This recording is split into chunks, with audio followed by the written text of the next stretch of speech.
जी अस्सलाम वालेकुम। यासीन आपके साथ हाजिर है। आज है 5 सितंबर, जुमेरात का दिन है और इस हफ्ते का हम तीसरा वर्किंग डे कह सकते हैं क्योंकि मंडे को मार्केटें बंद थी। अमेरिका में लेबर डे हॉलीडे था। अच्छा, कुछ सिलसिले जो 3-4 दिनों से हमारे पास ज़्यादा चल रहे हैं। एक पहले मैं लोकल मार्केट के हवाले से बात कर लूँ। लोकल जो हमारे पाकिस्तान की जो खबरें होती हैं उसमें बहुत ज़्यादा एक कंट्रोवर्सी आ गई थी कि जनाब 210 अरब रुपए का जो है एमनेस्टी प्लान दे रहे हैं इमरान खान साहब। वो तमाम जितने बड़े बड़े बिजनेसमैन थे उनको 210 अरब रुपए की एमनेस्टी दे दी जाएगी, माफ़ कर दिया जाएगा। इसमें बहुत ज़्यादा कंट्रोवर्सी आ गई थी और हर तरफ से पूरे आप देख लें सोशल मीडिया भरा पड़ा हुआ था। यानी जो रूलिंग पार्टी हमारी पीटीआई की है उसमें भी लोग बहुत ज़्यादा नाराज़ थे। सोशल मीडिया पे नाराज़गी चल रही है। अपोजिशन पार्टी बहुत ज़्यादा बातें कर रही थी कि जनाब 210 अरब रुपए का जो है वो एमनेस्टी पैकेज जो है वो बिजनेसमैन को दिया जा रहा है और उनसे कोई पैसे नहीं पूछे जाएंगे और कोई मनी ट्रेल नहीं मांगी जाएगी। तो बहरहाल इस हवाले से कल इमरान खान साहब ने एक बहुत अच्छा फैसला किया और इस ऑर्डिनेंस को वापस ले लिया है। यानी इस ऑर्डिनेंस को नॉर्मली GIDC के नाम से उसको काफ़ी प्रमोशन मिल रही थी कि जनाब गैस इंफ्रास्ट्रक्चर डेवलपमेंट से जो महसूलात थी उनके हवाले से 210 अरब रुपए की माफ़ी दी जा रही थी और उस ऑर्डिनेंस को इमरान खान साहब ने वापस ले लिया। ये बड़ी खुशाइन बात है कि जनाब वो लोग जो ये कह रहे थे कि जनाब अब ये NRO दिया जा रहा है, इसके NRO की दूसरी शक्ल है, लेकिन उन तमाम लोगों को खामोश कर दिया गया और इमरान साहब की इस अमल पे, इस ऑर्डिनेंस के वापस लेने के सिलसिले को बहुत सराहा जा रहा है और पूरी पाकिस्तान में अक्रॉस दी बोर्ड इसको पॉजिटिव लिया जा रहा है।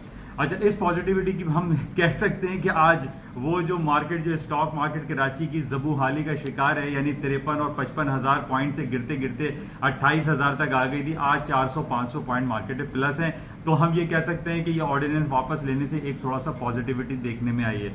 बहरहाल कराची स्टॉक का पॉजिटिव होना हम सब के लिए बहुत अच्छी बात है क्योंकि बहुत ज़्यादा लोगों को बिलियंस ऑफ रुपीस का लॉसेस हो चुके हैं और लोगों का इंटरेस्ट 80-90% कराची स्टॉक से उठ चुका है। बहरहाल इस तरीके से जब गवर्नमेंट लेवल पे कुछ अच्छी पेशरफ्त होती है और ऑर्डिनेंस ये गलत किस्म के वापस लिए जाते हैं तो ये बड़ी खुशाइन बात है और इसमें लोग काफ़ी सराहते भी और इमरान खान साहब को इसमें सराहाया जा रहा है। अच्छा, इसके साथ ही जो हम बात करते हैं ब्रेग्जिट के हवाले से, 3-4 दिनों से जो UK पार्लियामेंट में उनका इजलास चल रहा है और कल भी इनका इजलास था, परसों भी था। इन 2 दिनों में 3 बिल पेश किए गए, 2 कवानीन लेकर आए गए और 3 के तीनों कवानीन में बोरिस जॉनसन, जिनको मैं आपसे कह रहा था ना कि अपने आप को वो किंग कॉन्ग समझ रहे थे कि जनाब मैं हूं, मैं आऊंगा और बरतानिया को जो यूरोपियन यूनियन से अलहदा करा दूंगा। बहरहाल वो बुरे तरीके से हार गए, बिल्कुल वैसे ही हार गए जैसे पिछले दिनों, पिछले 3-4 महीने पहले वहां की अर्लियर प्राइम मिनिस्टर वो भी कंजर्वेटिव पार्टी की थी, थेरेसा मे, उनको भी शिकस्त का सामना करना पड़ा और वो यूरोपियन यूनियन से बरतानिया को अलग करने में डील या विदाउट डील के हवाले से वो सख्त उनको नाकामी का सामना करना पड़ा था और फिर वो रिजाइन कर गए। उसके बाद जो बोरिस जॉनसन साहब आए और बोरिस जॉनसन साहब भी कल 2 दिनों में 3 कवानीन में फेल हो चुके हैं वो। अच्छा, जैसे मैंने कल आपको एक क्लिप में कहा था कि बरतानिया वाले अब ये नहीं चाहते, 80-90% लोग नहीं चाहते कि यूरोपियन यूनियन से उनकी अलहदगी और जो 46 ईयर्स ऑफ जो एक ताल्लुक है, एक जो कॉमन मार्केट कॉन्सेप्ट है और उनको बहुत सारी सहूलतें, जैसे मैंने कल आपको बताया था, वो नहीं चाहते कि वो यूरोपियन यूनियन से अलहदगी इख्तियार करें। तो बहरहाल इस हवाले से कल बहुत ज़्यादा बातें हो रही थी कि जनाब वो एक स्नैप इलेक्शन कॉल कर देंगे 15 अक्टूबर को, लेकिन उसकी भी उनको अलाउ उनको नहीं हुआ। और इसके साथ ही जो ये कह रहे थे कि जनाब वो 31 अक्टूबर को बाय हुक और बाय क्रुक वो निकल जाएंगे यूरोपियन यूनियन से, वो ब्लॉक कर दिया गया है। UK पार्लियामेंट ने इस बात को ब्लॉक कर दिया है कि without any deal they will not leave European union, यानी ब्रेग्जिट नहीं हो सकता बगैर किसी डील के। ऐसा नहीं है कि बस आप निकल जाएंगे, नहीं, ये नहीं हो सकता। अच्छा, ये बड़ा पॉजिटिव लिया मार्केट ने। इसके बाद हम देख रहे हैं कि स्टर्लिंग की मार्केट तकरीबन 200 पॉइंट प्लस हो चुकी है, यानी 1957 का इसने लो किया था। आज भी हम देख रहे हैं 22-10, 22-20 पे मार्केट चल रही है। लोग इसको पॉजिटिव ले रहे हैं। अब बरतानिया के लोग ये नहीं चाहते कि वो यूरोपियन यूनियन से अलहदा हों। और इसके अलावा हम ये देख रहे हैं जो यूरो करेंसी है, जो कि 19 ममालिक की यूरो करेंसी चलती है, वो भी हायर साइड पे गई है, 60-70 पॉइंट, 100 पॉइंट, उसमें भी पॉजिटिविटी देखने में आ रही है। क्योंकि देखिए, अगर यूरोपियन यूनियन से बरतानिया अलहदा हो जाता है तो एज अ होल जो है वो बहुत ज्यादा नेगेटिव होगा। बहरहाल आज हम ये देख रहे हैं कि बरतानिया की जो करेंसी है, पाउंड स्टर्लिंग, वो भी हायर साइड पे है, यूरो करेंसी भी हायर साइड पे है। अच्छा, इसके हायर साइड पे होने की एक वजह जो मुझे दिखाई दे रही है, जैसे मैंने डॉलर इंडेक्स जो 6 मेजर करेंसीज का एक बास्केट कहलाता है डॉलर इंडेक्स, वो 9847 पे चल रहा है। इसका बड़ा इंपॉर्टेंट लेवल था 9870 का, वो ब्रेक होकर मार्केट 9950 तक चली गई थी, वो वापस डाउन हुई है। तकरीबन 100 पॉइंट डॉलर इंडेक्स डाउन हुआ है, जिसका एक रिवर्स इफेक्ट आता है। और हम ये देख रहे हैं कि तमाम करेंसीज आज स्ट्रॉन्गर साइड पे है अगेंस्ट यूएस डॉलर। अच्छा, इसके साथ ही एक जो खबर हमारे पास, अच्छा 2-3 अच्छी खबरें चल रही हैं, जिसकी वजह से हम यहाँ देख रहे हैं कि अक्रॉस दी बोर्ड पूरी दुनिया की स्टॉक मार्केटें जो है वो आज प्लस हैं, ग्रीन टेरिटरी में ट्रेड हो रही हैं। हांगकांग का बहुत 3 महीने से एक मसला चल रहा था कि जनाब हांगकांग की गवर्नमेंट ने एक एक्सट्रेडिशन लॉ लेकर आए थे कि जनाब वो लोग जो किसी क्रिमिनल एक्टिविटीज में हैं, किसी भी हवाले से हैं, उनका जो मेन केस है वो बीजिंग के अंदर चलाया जाएगा, बीजिंग की सुप्रीम कोर्ट में चलाया जाएगा। उसको यकसर उसको लोगों ने निगेट किया था, उसके खिलाफ लोग सड़कों पर आ गए थे। और पिछले 3 महीने से हम ये देख रहे थे कि लोग बहुत ज्यादा प्रोटेस्ट कर रहे थे हांगकांग में और लोग सड़कों पर थे, और बहुत ज्यादा निगेटिविटी आई। वहां की कैथे पैसिफिक जो एयरलाइन है उसको ब्लॉक कर दिया गया, उसकी हजारों फ्लाइट जो है वो यानी उनको उड़ने की इजाजत नहीं दी गई। तो बहुत ज्यादा एक फाइनेंशियल क्राइसिस की तरफ हांगकांग चलता चला जा रहा था। लेकिन आज कल रात को एक बहुत अच्छी खबर आई कि हांगकांग का वो एक्सट्रेडिशन लॉ जो थोड़े दिनों के लिए सस्पेंड किया गया था, उसको टोटली विड्रॉ कर लिया गया है। ये बहुत पॉजिटिव खबर है हांगकांग के लिए, as a whole, as a economy, पूरी दुनिया के लिए, जिसकी वजह से आज हम पॉजिटिव इफेक्ट देख रहे हैं और पूरी दुनिया की स्टॉक मार्केटें आज प्लस हैं।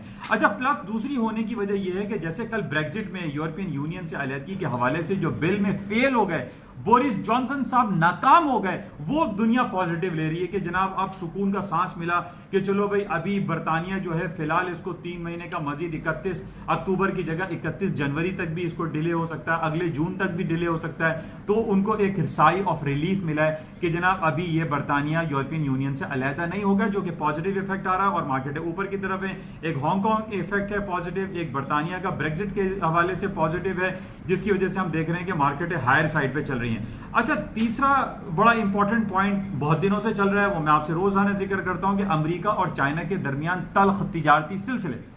हम ये देख रहे हैं कि पिछले दिनों दोबारा ट्रंप साहब को वो सूझी, उन्होंने ट्वीट कर दिया और कहा कि 110 बिलियन डॉलर के इंपोर्ट्स पे हम 15% ड्यूटी लगा रहे हैं, मार्केट डाउन हो गई। लेकिन अब ये खबर ताजा तरीन आई है, चाइना कॉमर्स मिनिस्टर ने ऐलान किया है कि अमेरिका और चाइना की जो मीटिंग है वो रीशेड्यूल हो गई है और अक्टूबर के महीने में ये दोनों बैठेंगे, टेबल टॉक करेंगे और मामला को सुधारने की कोशिश करेंगे। देखिए ये हालांकि अभी हुआ कुछ भी नहीं है, अभी सिर्फ मीटिंग की डेट आई है कि जनाब अक्टूबर में डेट आई है और दोनों आपस में बैठेंगे।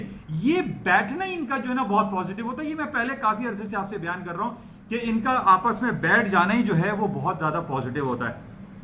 बहरहाल ये बड़ी पॉजिटिव है, जिसकी वजह से आज ये भी पॉजिटिव है, हांगकांग पॉजिटिव है, ब्रेक्जिट का बोरिस जॉनसन का हार जाना 3 कवानीन में ये पॉजिटिव है, जिसकी वजह से आज पूरी दुनिया की स्टॉक मार्केट प्लस है, प्लस कराची स्टॉक एक्सचेंज भी प्लस है। अच्छा, इसके साथ ही जैसे मैं आपसे काफी अरसे से बयान कर रहा हूं कि अमेरिका की जो स्टॉक मार्केट है वो ये ट्रंप साहब की ट्वीट पे गिरने वाली नहीं है, और यही हो रहा है कि आज बड़ी खुशाइन बातें सारी चल रही हैं और मार्केटें सारी हायर साइड पे हैं। अच्छा, एक पॉजिटिव खबर हमारे पास तालिबान और यूएस की जो टॉक्स हो रही थी दोहा कतर में, वो खत्म हो गई हैं, उनका एग्रीमेंट तय आ गया है, लेकिन अभी भी क्वेश्चन मार्क एग्जिस्ट करता है। अभी तालिबान कह रहे हैं कि वहां पर अमेरिका की जो फौजें जो 14,000 रह गई, अमेरिका कहता है कि हम 8,000 रखेंगे, तालिबान कहते हैं उनको भी निकालो, वो 8,000 फौजी क्या, हमें 8 फौजी भी नहीं चाहिए। तो ये थोड़ा सा डिस्प्यूट चल रहा है, अभी इनका एग्रीमेंट, इनका सेटलमेंट जो है 100% नहीं हुआ है, जो कि नेगेटिव है थोड़ा सा। इसी तरह अरब कंट्री में आपको पता ही है, कभी सीरिया में, कभी यमन में, कभी सऊदी अरब में, कभी इसराइल में, कभी लेबनान, हजबुल्ला, हौसी कबाइल यमन में लोग रोजाना लोग 10-20 लोग मारे जा रहे हैं। 20-25 लोग मारे गए 3-4 दिन पहले, 100 आदमी एक हफ्ते पहले मारे गए यमन में। तो रोजाना वहां पे कत्लेआम चल रहा है, जिसके लिए हम बहुत ज्यादा अगेंस्ट हैं। हालांकि पिछले दिनों सारी जो निगेटिव खबरें चल रही थी कि जनाब कश्मीर का मसला है, अरब में है, हांगकांग का एक पॉजिटिव खबर आ गई, लेकिन अभी भी गोल्ड को नीचे आने के लिए बहुत सारी हमें अच्छी खबरें दरकार हैं, वो अभी हमारे पास नहीं है, जिसकी वजह से कल हमने देखा गोल्ड की मार्केटों ने $1565 का हाई कर दिया फ्यूचर दिसंबर कॉन्ट्रैक्ट में। मैं आपसे कब से कह रहा हूं, आप माने या ना माने, लेकिन मैं गोल्ड की मंदी में आया ही नहीं, और मैं कब से सब आप लोगों को कह रहा हूं जो गोल्ड के मार्केट में ज्यादा काम करते हैं, मैं गोल्ड की मंदी में नहीं हूं सर जी। जब तक 1490 नहीं टूटेगा मैं गोल्ड की मंदी में नहीं आऊंगा। और आप ये देख लीजिए कि तालिबान और यूएस की टॉक के बावजूद गोल्ड की मार्केटें जो है वो हायर साइड पे चलती चली जा रही हैं। बहरहाल अभी भी गोल्ड में मुझे पोटेंशियल दिखाई दे रहा है। For the time being 10-20 dollar market नीचे आएगी, इसको नीचे आना नहीं कहूंगा। इन लॉन्ग रन की मैं बात कर रहा हूं, लॉन्ग रन में गोल्ड अभी भी ऊपर है और कल वीकली क्लोजिंग आएगी, फ्राइडे है, और अगर कल मार्केट ने 1565 के ऊपर की क्लोजिंग दे दी तो then the market will go towards 1600। तो ये बहुत ज्यादा इंपॉर्टेंट है क्योंकि जियोपॉलिटिकल सिचुएशन हमारे सामने, सिवाय हांगकांग अच्छी खबर आई है तो इस खबर पे हम ये नहीं कहेंगे कि गोल्ड गिर जाएगा, नहीं। अभी तालिबान और इनकी भी टॉक्स चल रही हैं, ये भी अभी फाइनल एग्रीमेंट इनमें नहीं हुआ है। फिर ईरान और अमेरिका की तरफ से जो प्रॉब्लम है वो आपके सामने, जो कि गाहे बगाहे मैं आपसे जिक्र करता रहता हूं। अच्छा, इसके साथ ही और जो खबरें हमारे पास मौजूद हैं, बस यही आज काफ़ी है क्योंकि मेरी स्पीच थोड़ी लंबी हो जाती है, लोग उसको फिर बहुत ज़्यादा क्रिटिसाइज भी करते हैं कि यार ये बड़ी लंबी हो जाती है, फिर हमें सुनने में प्रॉब्लम होती है। लेकिन मैं आपसे ये करता हूँ उसको थोड़ा आगे आगे करके सुन लिया करें। थोड़ा सा देखें, इस YouTube चैनल के थ्रू इन खबरों को शेयर करने का मकसद ये होता है कि आपको थोड़ा सा एक क्लू मिल जाए, एक पॉइंट मिल जाए कि what is happening around us in the market. तो बहरहाल मैं आपसे इस पर गुजारिश करूंगा क्योंकि ये उर्दू जबान में है और बहुत सहल अंदाज में मैं कोशिश करता हूं कि खास पॉइंट जो है मॉर्निंग ब्रीफिंग में आपसे जिक्र कर दिया जाए कि आज दुनिया में क्या हो रहा है। इंशाल्लाह राब्ते में रहेंगे और मैं आपसे चलते हुए कहूंगा कि इस YouTube चैनल को ज्यादा से ज्यादा सब्सक्राइब करें, लाइक करें, शेयर करें, क्योंकि ये उर्दू जबान और सहल अंदाज में। इंशाल्लाह राब्ते में रहेंगे। Thank you.